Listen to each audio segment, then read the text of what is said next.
Hello, everyone. Thank you so much for joining us today for this conversation about HBO's upcoming docu-series, The Lady in the Dale, with the incredible Zackary Drucker. Zackary is an independent artist, a filmmaker, and a cultural producer. She has performed and exhibited her work internationally in museums, galleries, and film festivals. Zackary is also an Emmy-nominated producer for the docu-series This Is Me, and was a producer on the Golden Globe and Emmy Award-winning Amazon show Transparent. Before we begin the conversation today, let's take a quick look at a trailer for The Lady in the Dale. Henry Ford said, you catch things on the rising tide, you're doomed to success. She wanted to be known as a trailblazer. As any good criminal, she was thinking several moves ahead. America in the early 70s, anybody could be anything they wanted to be. I've got a mother of 5 who's invented a car. Is she famous? No, but she's going to be. I'm going to knock the hell out of Detroit. She thought that she would be the next Henry Ford. It's a situation of David fighting Goliath. She was afraid of spies from the big three. There was a briefcase full of cash, and next to it, the .357 Magnum revolver. It was a house of cards. Law enforcement agencies start taking a closer look, and the press turned on her and said, this is a scam. When they couldn't decide if the car was real or not, they started focusing on Liz. She was on trial as a trans person. When the police started swarming in the house, they got her because she came back to say goodbye to her kids. She was ahead of her time. She knew the pain. She took it upon herself to defend herself in front of the jury. This is a woman who knew how to inspire. She was one of those people that could sell anything. The defendant has been charged with a plot to murder some of the witnesses. It was just crazy. Someone started shooting. This person was totally unknown until she showed up in Los Angeles promoting a three-wheel car. Who the hell was she? People need a hero. That's what America's all about. Dun, dun, dun. Da, da, da. Welcome, Zackary. Thank you so much for joining us today. Thank you so much for having me, Alphonso. I'm thrilled to have this conversation with you. I'm looking forward to it all day. Yes, I am too. So let's get started. Zackary, first, I want to just say what a joy it is to be here with you talking about this docu-series. I remember seeing an interview of you talking about another powerful film, Disclosure, for which you were the creative or a creative consultant. You talked about how any attempt to understand our history makes us stronger in the present. Now you're making a directorial debut in The Lady in the Dale, which premieres on January 31st on HBO. Can you please tell folks a little bit about Liz Carmichael and why the story you are telling in this series is so important to us today? Yep, absolutely. Liz Carmichael was an entrepreneur who in the mid-70s popped up in Los Angeles to sell options on an energy-efficient three-wheeled car called the Dale at the height of the oil crisis, with lines around the block, people waiting to get gasoline for hours. It was a cultural moment, you know, similar to today in many ways, with anxiety kind of, pervasive in society. Liz came along at the right moment and seized the moment and put herself out there. But she had a complicated past and was, in fact, a felon on the run and had transitioned on the run in the 1960s from male to female. And the, law caught up with her eventually. And our 4-part series kind of unravels the wild and bombastic tale of Liz Carmichael. And I think Liz's story is such a precursor to themes that continue to impact us today and reverberate through time. it's been challenging to talk about the series without giving away too many of the twists and turns that come in at the very end. But, you know, I think the story of Liz Carmichael offers a key to understanding the origins of trans people being maligned in the media, their identities being called into question. And then, of course, we get into the longer history and scope of trans people being publicly humiliated, both in the press and in their communities of origin. You participate in a profession that I revere. I love film. I love filmmaking, as you can see from my background there, from Almodovar to Wong Kar-wai to Yes. and Ben. Wong Kar-wai is one of my favorite directors of all time. Wong Kar-wai. And Almodovar, forget about it. Almodovar is like the ultimate for me.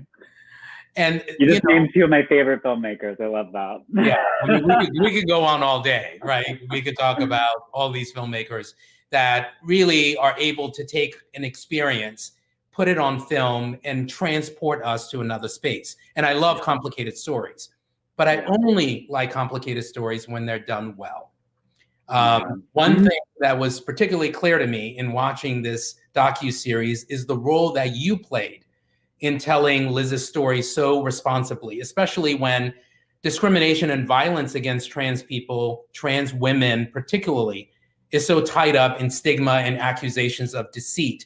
So how did you deal with this construct and present it so authentically on film? Can you talk about how you navigated some of these nuances as a filmmaker as well as an advocate? Wow. I mean, it was really like trying to pull apart a tangled ball of yarn for a year and a half. And there was so many layers to the story to unravel. Liz's story is, gosh, what was your question again? I'm sorry. My question to put a finer point on it, you had someone in this docuseries who sort of dealt in lies, but not when it came to her authenticity as a woman. And so you had this juxtaposition that you had to present on film. And I want to sort of extrapolate from you both as a filmmaker as well as an advocate. How did you sort of navigate that terrain to make sure that you are presenting Liz authentically, but also presenting Liz based on the facts, based on the fact that she actually manipulated people for much of her life? I will start from the beginning with my answer. I think that Liz in her day, as a trans woman, her identity was conflated with her history as a criminal. And, throughout time, trans women in particular have been conveyed as evil deceivers and make-believers, as Susan Stryker eloquently states in our docuseries. Regardless of a person's criminality, trans, folks were always kind of made an example of as a fraudulent identity, as impersonating, the cross-sex, the opposite sex, as it were. And as a filmmaker, I came to this in 2019, this project. Jay Duplass called me and said, "Have you ever heard of Liz Carmichael?" I had not.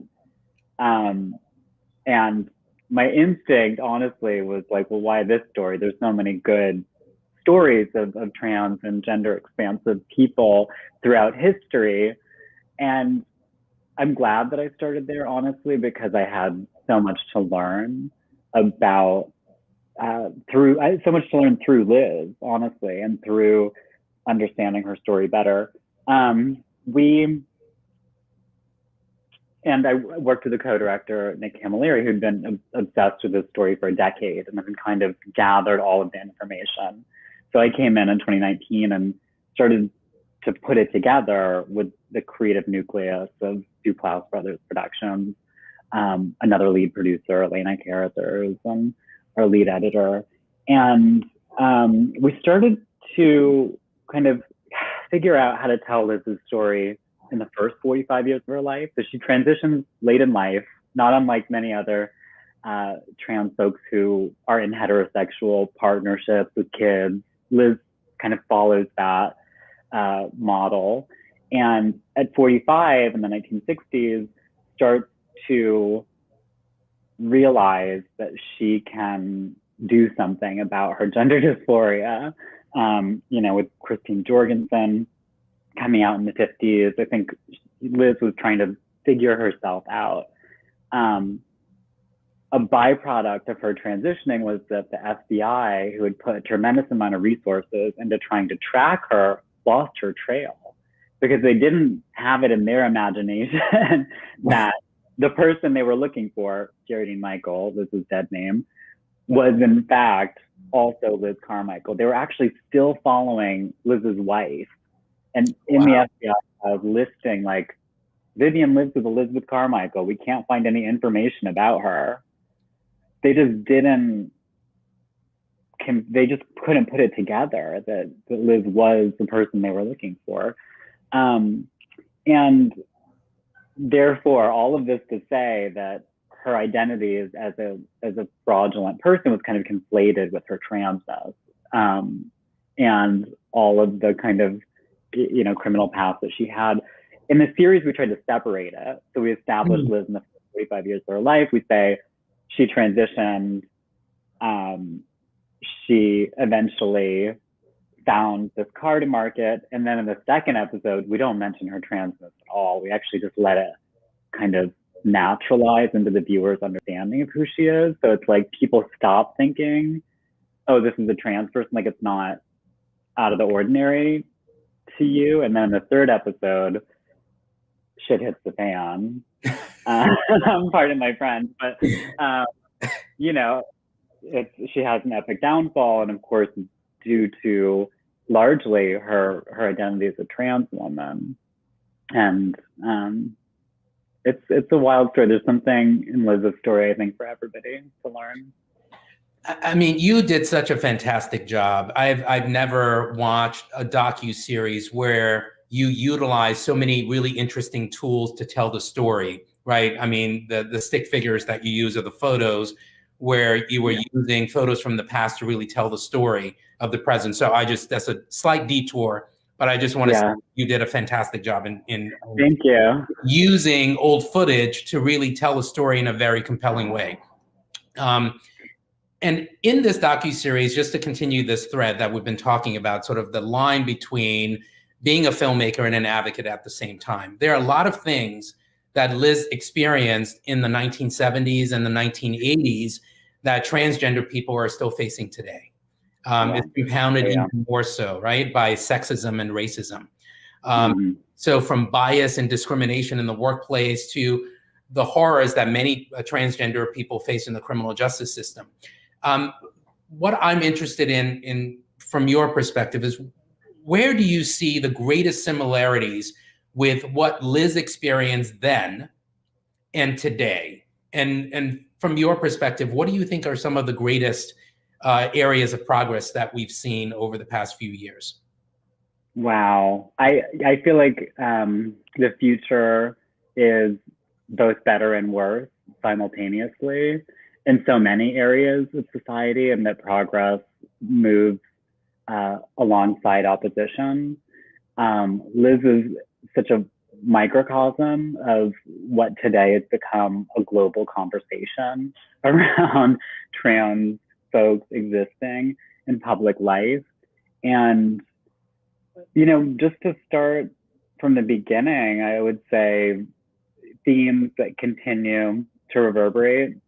Liz, access to trans healthcare being divided along class lines, having to kind of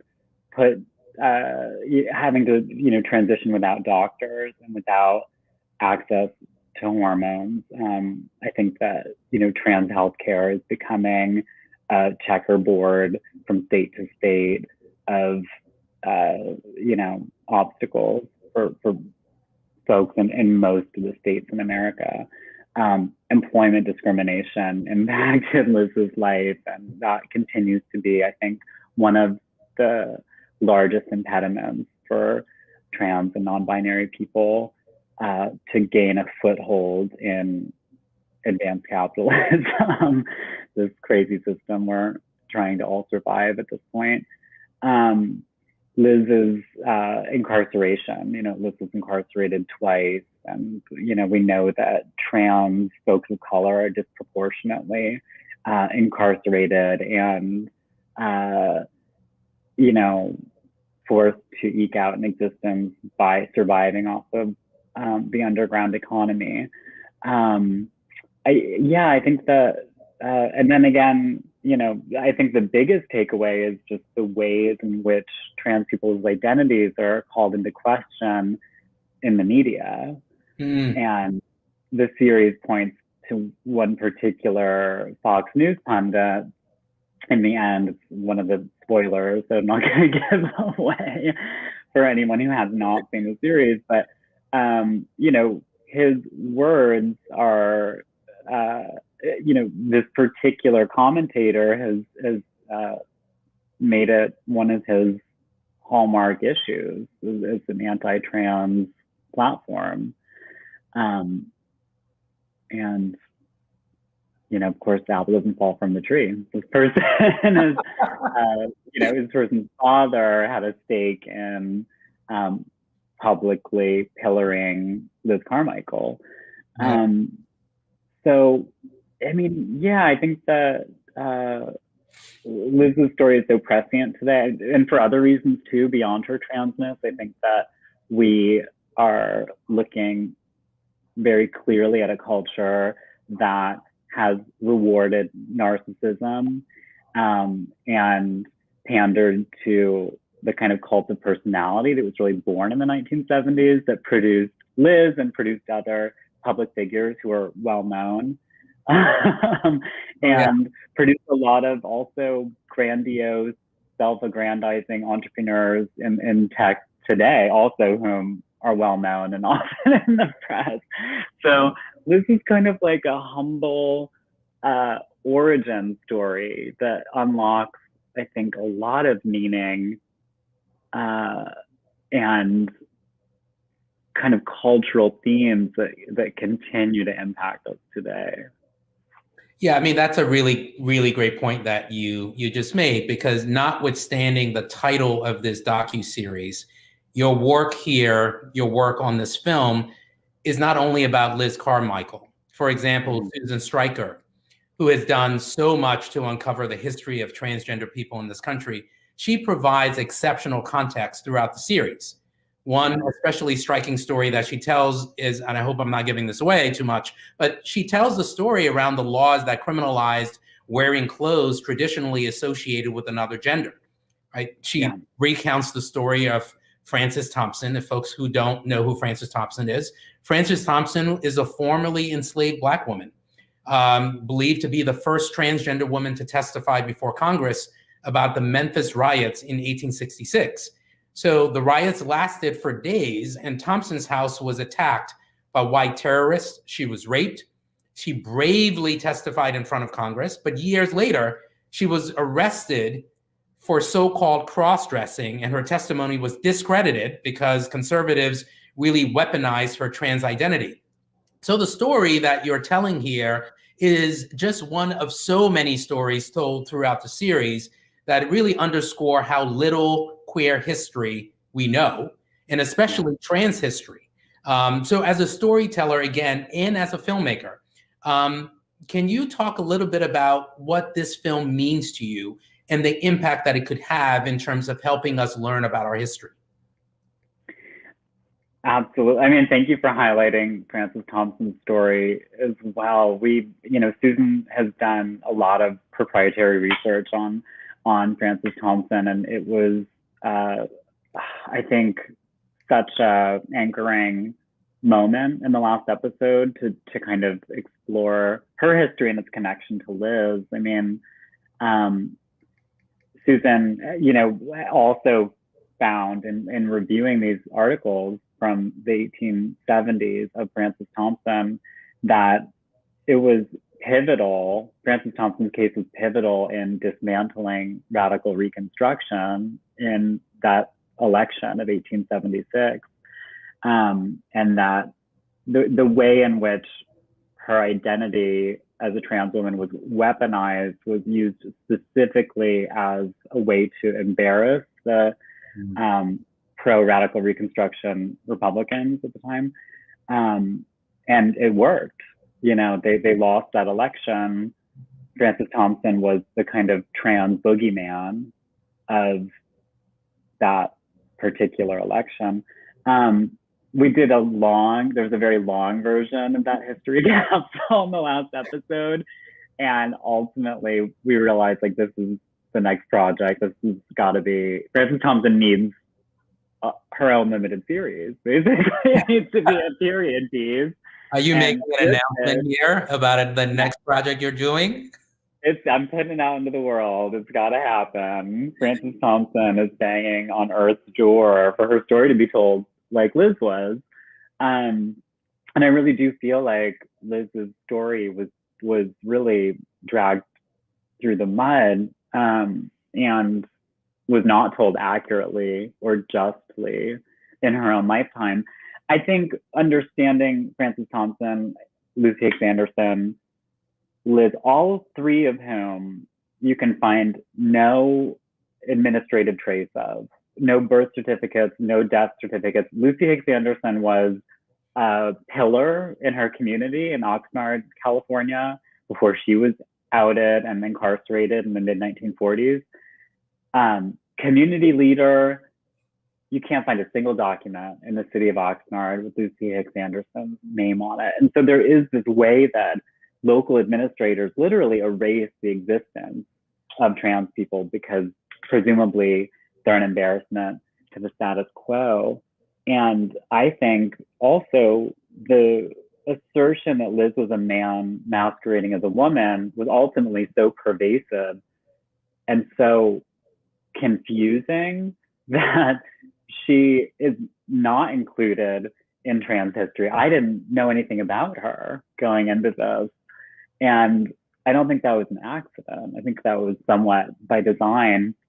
In understanding Francis Thompson and Lucy Hicks Anderson's treatment by the judicial system, by law enforcement, it's no surprise how Liz is treated in the 1970s. It's sort of hard to imagine it going any other way. And then again, also in the last episode, we do point to the incredibly rich history of trans women of color in the streets. Marsha P. Johnson, Raquel Willis today, trans people contesting their identities in the court of public opinion, like Carolyn Coffey in the 1990s.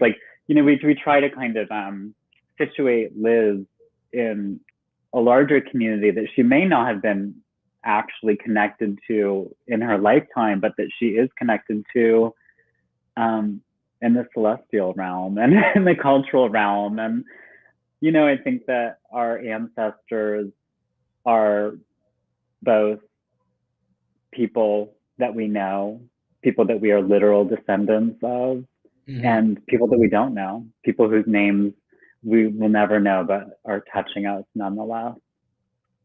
Well, thank you for telling this story. It is an important story for people to hear and put it in appropriate context. Now I have one more question for you before we let you go. So yeah. I want to talk a little bit about politics or political issues. Yeah. We saw enormous gains, as you know, under President Obama, and then some deeply immoral setbacks under President Trump. Now, in a week or so, President Biden, Vice President Harris, and their administration have advanced equality, advanced the most substantive, wide-ranging LGBTQ executive order in history, overturned the Trump's discriminatory ban on transgender people serving in the US military, and the list goes on. But these executive orders, as great as they are, we still have a lot of work to do. For example, we have to pass the Equality Act, which would provide comprehensive legal protections to LGBTQ people. We are also seeing deep backlash in state houses. We're seeing an onslaught of legislation targeting transgender youth specifically. And this backlash is fueled by anti-trans stigma and anti-trans bias, or lies, I should say. There's so much misunderstanding out there today. My question for you, my last question for you is, what do you think is the media's role in helping to combat misinformation that we are seeing out there today? It's $1 million question. And there's so much in your question to respond. My head is going in a million different places, honestly. I think the last several years were so demoralizing and worrisome. And, I think that we are all traumatized, honestly, by it. But luckily, we're tough cookies. Luckily, we have this, legacy of resilience and survival at all costs. And I think that no matter who legislates against us, no matter who locks us up or silences us or takes our lives, nobody can stop us from being born into the world. We will continue to exist. We will persist through time. We are a part of a lineage that is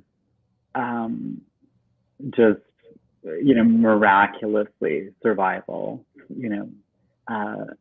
and I draw, so much strength from these stories of trans resilience.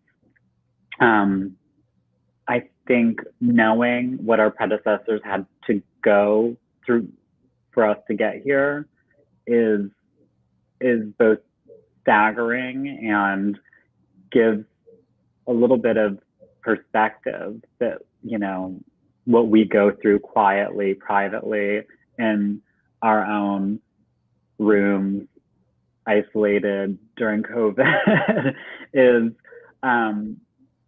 maybe a lot less scary than being dragged into the public square and publicly whipped, in the case of Charles Hamilton, whose story we also get into in the last episode. And I think rely on that agility and that ability to kind of survive, to know when you're in imminent danger. And I think that young people, young trans folks specifically, are, becoming a kind of symbol, a kind of cultural nugget to fight over, and it's an abomination, truly. And yet, I know too that so many trans folks, myself included, were not able to manifest our transness in adolescence, and were ostracized and bullied and made examples of. And, I think that having that experience, having come of age in the 80s and 90s, gave me thick skin. So yeah, I would say to all the young people and all the parents of young people out there that no conditions are impossible, that all of these obstacles are surmountable, and that the moral arc of the universe bends towards justice, in the words of Martin Luther King Jr. And we're touching each other through time, and we are a part of that arc.